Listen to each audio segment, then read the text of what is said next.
Hello, welcome back again. So next point here we discussed about. So next point आपला जो आहे mechanical properties of fluids मधला.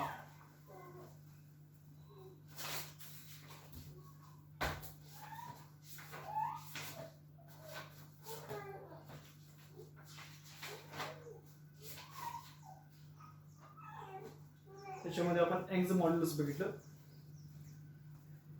So next आपला आहे example.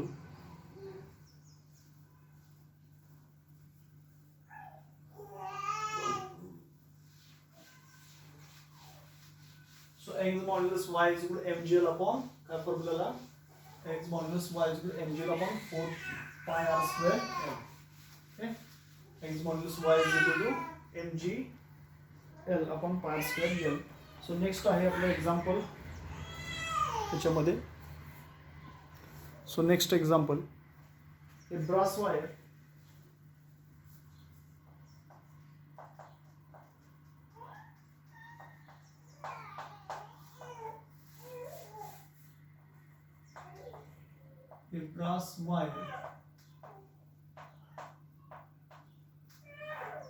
of length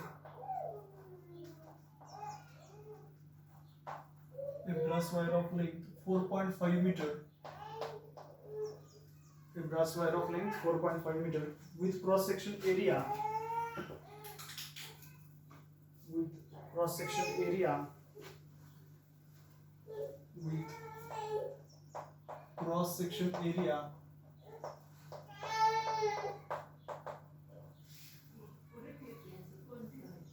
cross section area 3 into 10 raised to minus 5 meter square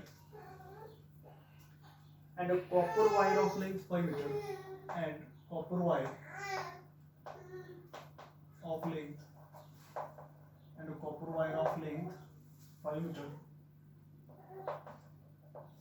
with तर आपलं example आहे next काय म्हटले बघा brass wire of length 4.5 metre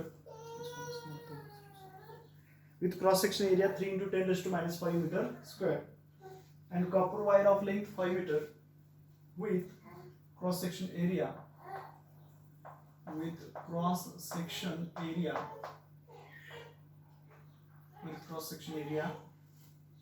4 into 10 raised to minus 5 4 into 10 raised to minus 5 meter square are stretched by the same load are stretched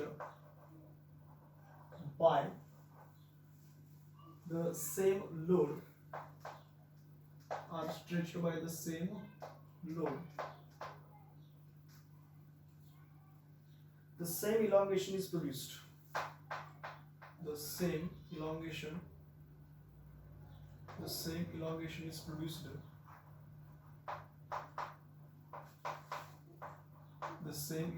is produced in both the wires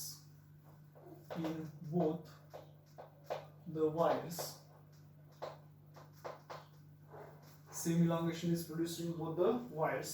Full stop. Find the ratio of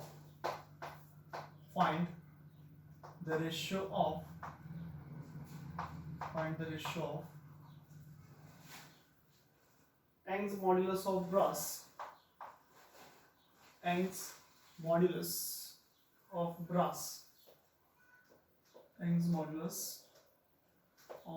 brass and copper. Young's modulus of brass and copper. Full stop. So इथं बघा example आपल्याला काय म्हटले a brass wire of length 4.5 metre एक brass wire आहे त्याची length आपल्याला 4.5 metre दिलेली आहे. सो मी इथं म्हणतो बघा for brass okay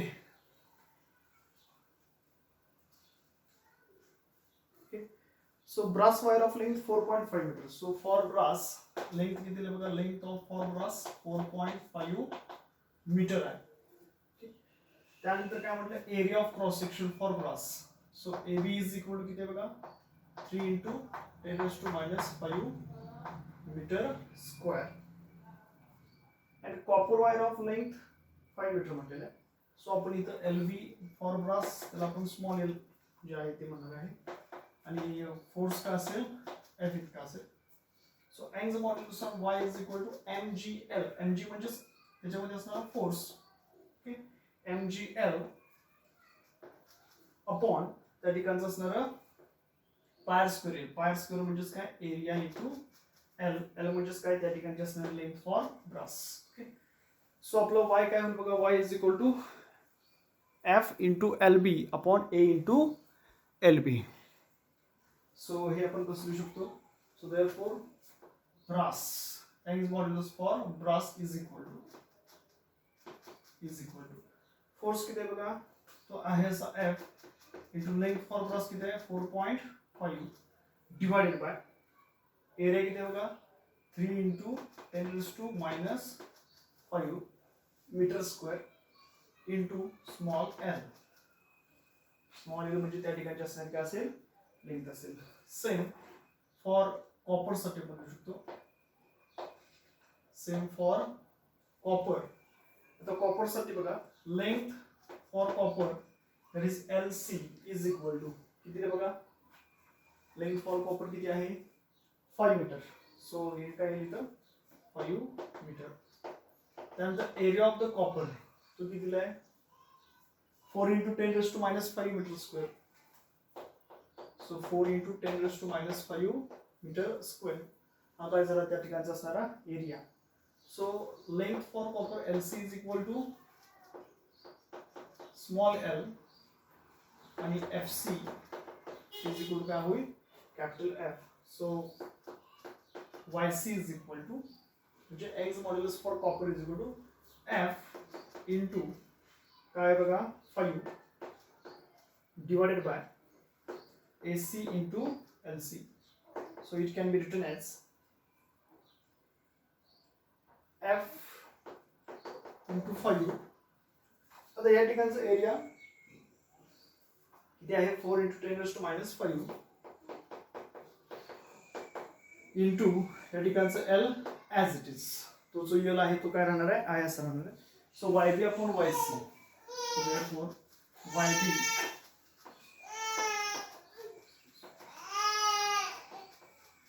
so YB upon YC is equal to क्या होना पड़ेगा YB upon YC F into 4.5 divided by 3 into 10⁻⁻5 into small l cross multiplication YC छेदामध्ये लिहिणार आपण 4 into 10⁻⁻5 into small l upon F into 5.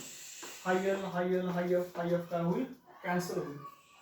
Okay, so YB upon YC is equal to YB upon YC is equal to आता याच्यामध्ये काय काय राहिलं बघा 5 1 जार 5 9 जार 45 त्यानंतर 3 1 जार आणि 3 जार 9. सो दिस 3 into this 4 12 म्हणजे 1.2 into 10⁻⁻5 1.2 into 10⁻⁻5 हा -5 वरती गेला तर काय होईल +5. So +5 is equal to 10⁻⁻0 -5 +5 0. So काय राहील बघा 1.2. काय राहणार आपला आन्सर 1.2. ओके, कसं कसं सॉल्व्ह केलं बघा.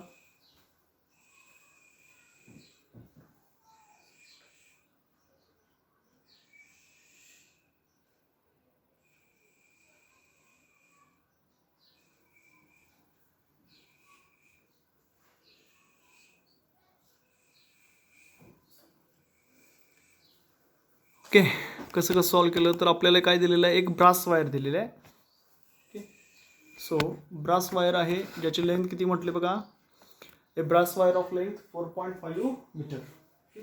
एक ब्रास वायर आहे ज्याची लेंथ आहे 4.5 metre with cross section area 3 into 10⁻⁻5 metre square.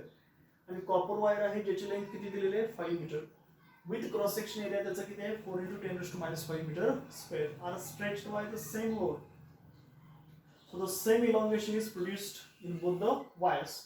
So find the ratio of Young's modulus of brass and copper. So for brass, length आपल्याला किती दिली brass साठीची 4.5 मीटर. त्याचा एरिया किती आहे 3 into 10⁻⁵ मीटर स्क्वेअर आहे. So length for the brass किती दिले बघा स्मॉल एल, त्याच एकाचा फोर्स किती आहे एफ आहे.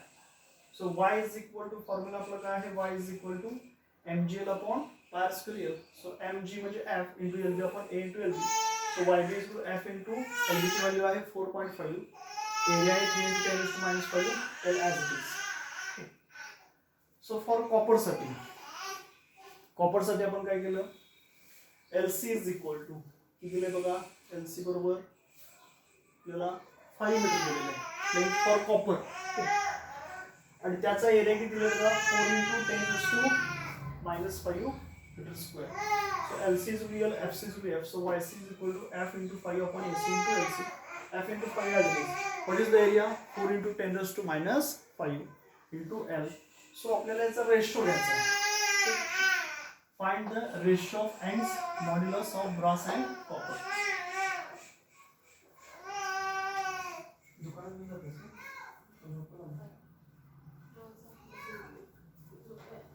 सो एंग्स मॉड्युलस काय आहे बघा, YB upon YC. So YB ची व्हॅल्यू लिहिली इंटू YC. YC ची व्हॅल्यू काय बघा, इथं आपण क्रॉस मल्टिप्लिकेशन उलट लिहिलं.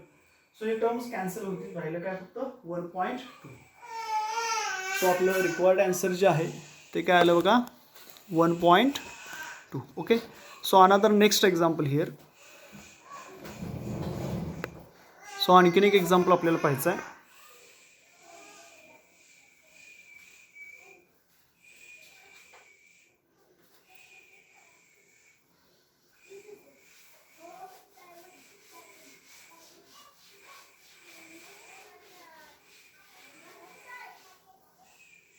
काय बघा next example, example number 2.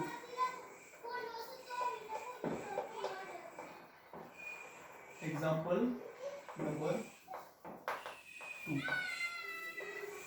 Example number 2 काय म्हणले, a wire of length 20 metre, a wire of length 20 metre, a wire of length किती दिले बघा 20 मीटर दिले, and area of cross section, and area of cross section, and area of cross section 1.25 into 10 raised to minus 4 meter square. Wire आहे ज्याची length किती दिली आपल्याला 20 metre दिली, and area of cross section किती आहे 1.25 into 10 raised to minus 4 meter square, is subjected to a load, is subjected to a load of 2.5 kilogram. So 1 kilogram weight is equal to बघा काय formula, 1 kilogram weight is equal to किती आहे बघा 9.8 Newton. The elongation produced in wire is, the elongation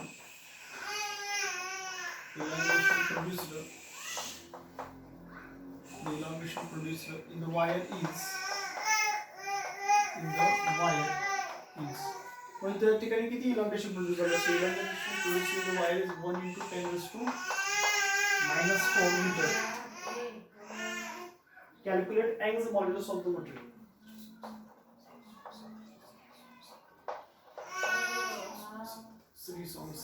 Calculate the Young's modulus. Calculate the Young's modulus of material. Young's modulus of material. Calculate Young's modulus of material. असा आपला question आहे. So काय काय दिलंय ते आधी आपण लिहिण्यापूर्वी आधी प्रॉब्लेम आपण समजावून घेऊ. काय म्हटलं बघा, तर एक वायर आहे ज्याची लेंथ किती दिली बघा 20 meter. So wire of length 20 meter and area of cross section किती दिला बघा 1.25 into 10 raised to minus 4 meter square is subjected to a load of 2.5 kilogram. आता 1 किलोग्राम वेट म्हणजेच किती असतं 9.8 newton. So the elongation produced in the wire is 1 into 10 raised to minus 4 meter. Calculate Young's modulus of the material. काय find out करायचं आपल्याला, त्याच्यामध्ये असणार Young's modulus of material काढायचं आहे. ओके. सो गिवन काय काय दिलं बघा. So given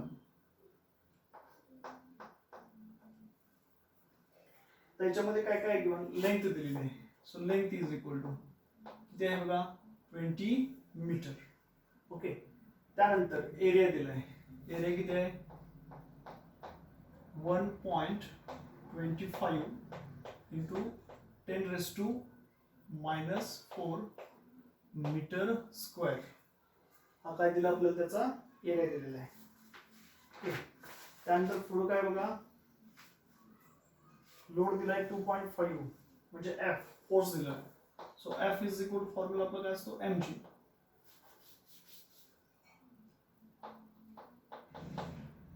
F is equal to mg. So F is equal to mg किती आहे बघा 2.5 न्यूटन आहे. म्हणजे 2.5 इंटू 9.8 त्याला जर मल्टिप्लाय केलं एवढा काय असतो तो सॉरी न्यूटन असतो. सो L म्हणजे फोर्स काढला. L किती आहे बघा. सो L आपली लेंथ आहे 1 इंटू 10⁻⁴. सो आपण त्याच्यामध्ये फक्त काय ठेवला 10⁻⁴ मीटर. आणि नेक्स्ट काय म्हटलं बघा आपल्याला टू फाइंड काय शोधायचं आहे. सो टू फाइंड y काय शोधायचं आपल्याला y. So therefore y is equal to काय formula y is equal to FL upon AL. y is काय FL upon AL. So y is equal to f किती आहे बघा 2.5 इंटू 9.8 इंटू लेंथ किती आहे बघा त्याची 20 मीटर अपॉन इलॉंगेशन प्रोड्यूस्ड म्हणजे स्मॉल एल आहे हा small L upon area. Area किती आहे बघा 1.25 into 10⁻⁴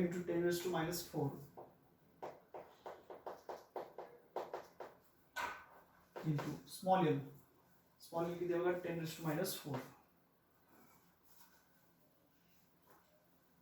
10⁻⁴. So y is equal to तर बाय युजिंग लॉग टेबल आपण हे पटकन सॉल्व करू शकतो.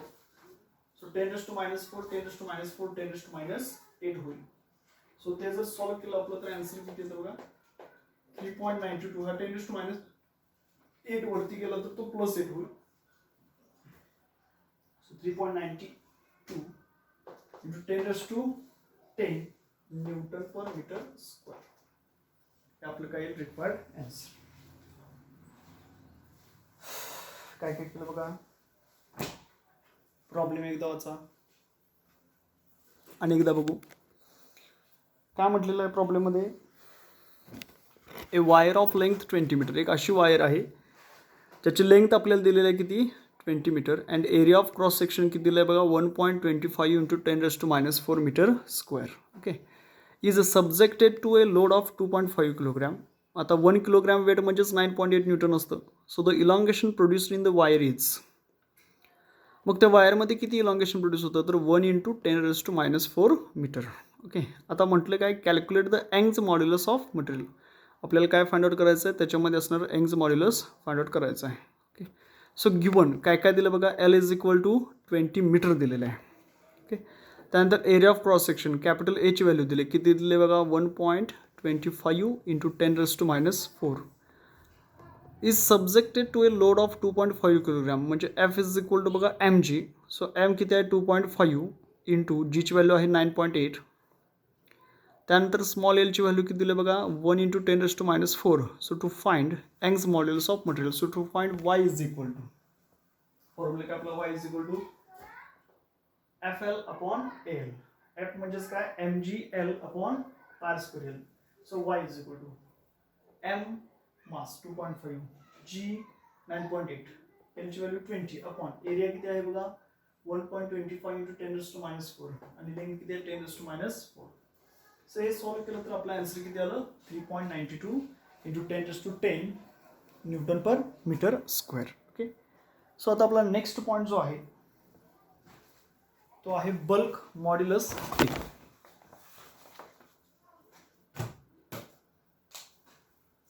सो नेक्स्ट पॉइंट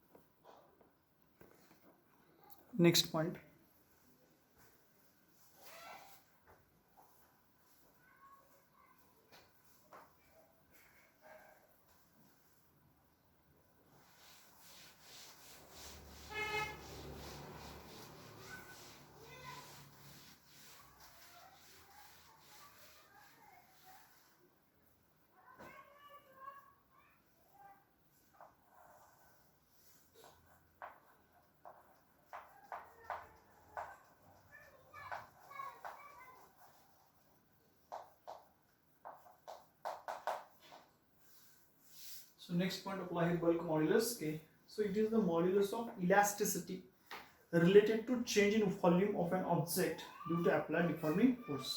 आता हे काय आहे? So it is the modulus of elasticity.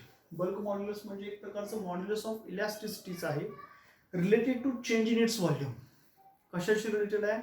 Change in it's volume म्हणजे व्हॉल्यूम मध्ये काही बदल झाला, काही फरक पडला त्याच्याशी हा रिलेटेड आहे. So it is the modulus of elasticity related to change in its volume of an object due to applied deforming force. Okay. It is also called as elasticity of volume. याला आपण आणखी काय म्हणू शकतो? Elasticity of volume असं म्हणू शकतो. So bulk modulus of elasticity is the property of solids ची property आहे, liquid आणि gases ची आहे. Okay. आता याच्यामध्ये कन्सेप्ट काय बघा. If a sphere which is made up from a rubber, समजा एक स्पियर आहे आणि तो स्पियर कशापासून बनलेला असेल? समजा रबर पासून बनलेला आहे आणि which is completely immersed in a liquid. आणि समजा तो जर आपण जो रबर आहे, जो स्पियर आहे रबरचा, तो कम्प्लिटली जर आपण समजा वॉटरमध्ये इमर्स्ड केला, पाण्यामध्ये आपण काय केलं? बुडवला, तर लक्षात घ्या त्याला सर्व डिरेक्शन कडून काय होणार आहे? प्रेशर अप्लाय होणार, त्याची साईज कमी होणार. So it will be uniformly compressed from all sides. So this compressive force is, समजा आपण त्याला ऍप म्हटलं. So compressive force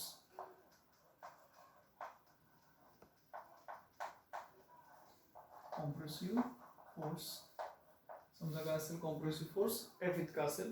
So that the change in pressure म्हणजे त्याचं प्रेशर काय होणार आहे? चेंज होणार. So that the change in pressure on the sphere be dp. So change in pressure is dp.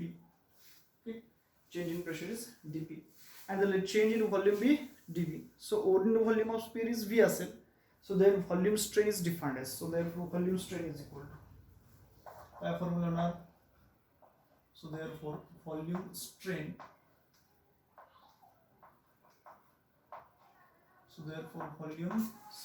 is equal to, तो काय formula volume स्ट्रेनचा? Change in volume strain is equal to change in volume upon original volume. Change in volume upon original volume. Volume strain म्हणजेच काय? Change in volume upon original volume. So change in volume काय आहे? त्याच्यामधला झालेला बदल dv. Original volume काय आहे? v. So sine कोणतं राहणार आहे त्याचं? Minus. So minus dv upon v.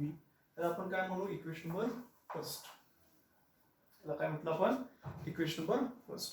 So negative sign here indicates that there is a decrease in volume. So magnitude of the volume strain is, मग याचा magnitude काय लिहू शकतो आपण बघा? So magnitude of volume strain is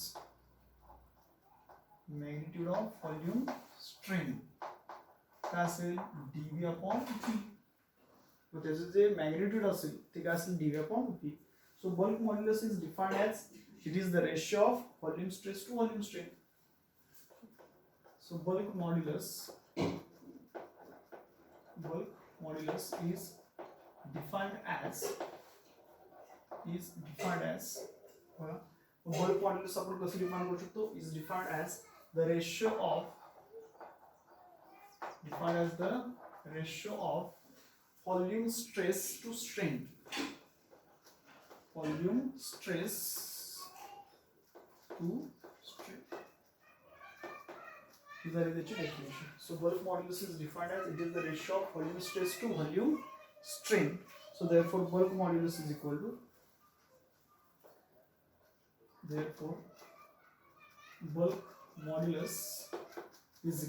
काय लिहू शकतो बघा आपण? volume stress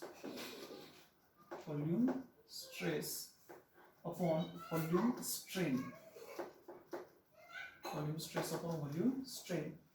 It is nothing but K. त्यालाच आपण काय म्हणतो? K असं म्हणतो. So K is equal to volume stress काय आहे बघा? आणि व्हॉल्यूम स्ट्रेन काय आहे सांगा? dv upon v. So it can be written as, हा v वरती जाईल, v into dv by dv. इथे काय होईल? Equation. So SN of bulk modulus is Newton per meter square and dimension जे आहेत ते सेम आहे, L raised to -1, M raised to 1 and T raised to -2. Okay. So bulk modulus measures the resistance offered by gases, liquids and solids. Okay, तर bulk modulus म्हणजे एक प्रकारचा resistance आहे solid, liquid and gases करिता, जे त्याच्यामध्ये volume change होतो. So reciprocal of bulk modulus of elasticity is called as compressibility of material. So compressibility is equal to 1 upon bulk modulus. So compressibility is the fractional decrease in volume, that is minus delta V upon V per unit increase in pressure.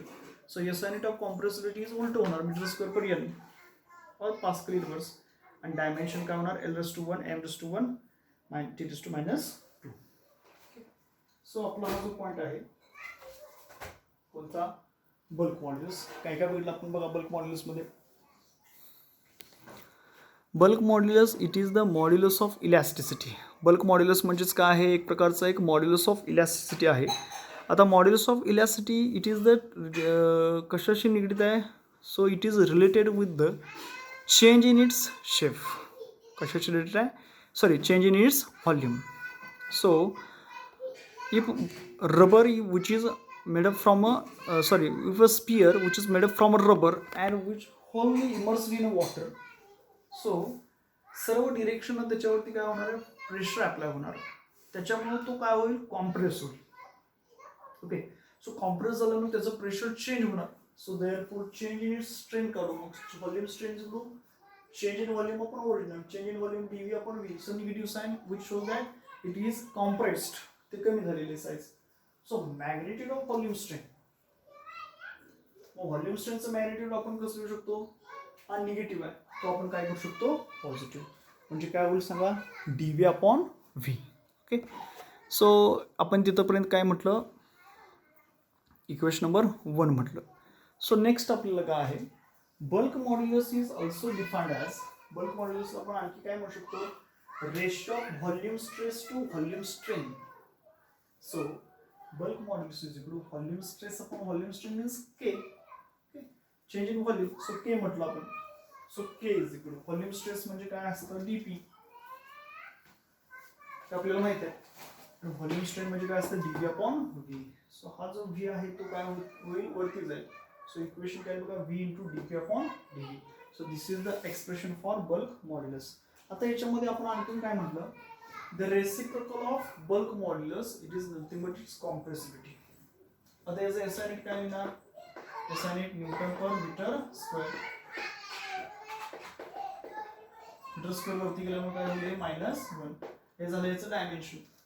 So खालचं दिसते का बघा तुम्हाला, खाली दिसते का बघा, reciprocal of bulk modulus is called compressibility. Reciprocal of bulk modulus, reciprocal of bulk modulus is called compressibility of material.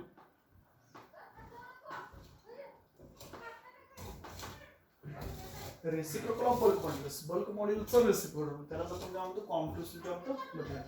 So 1 upon K म्हणजेच काय असतो, त्या ठिकाणचा असणार त्याचा compressibility of material. याचं मग SI युनिट काय असणार आहे, मीटर स्क्वेअर अपॉन एन. कशाचं, याचं.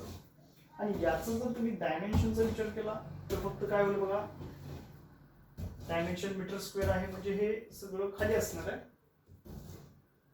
मीटर स्क्वेअर वरती आहे म्हणजे L⁻2 वरती आहे, म्हणजे 2 आणि खालचा L⁻2 वर गेला म्हणजे -1, 2 -1 +1 येणार. खाली काय होतं, -1 होतं, बरोबर आहे. सॉरी, खाली 1 होतं, वरती आल्यानंतर काय होणार, -1. हे खाली T⁻2 होतं, वरती आलं काय होणार आहे, +2.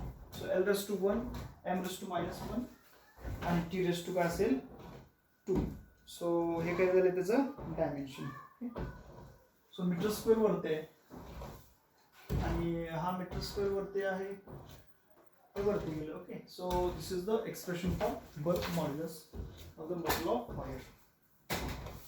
एक आहे expression bulk modulus of material of wire. धन्यवाद.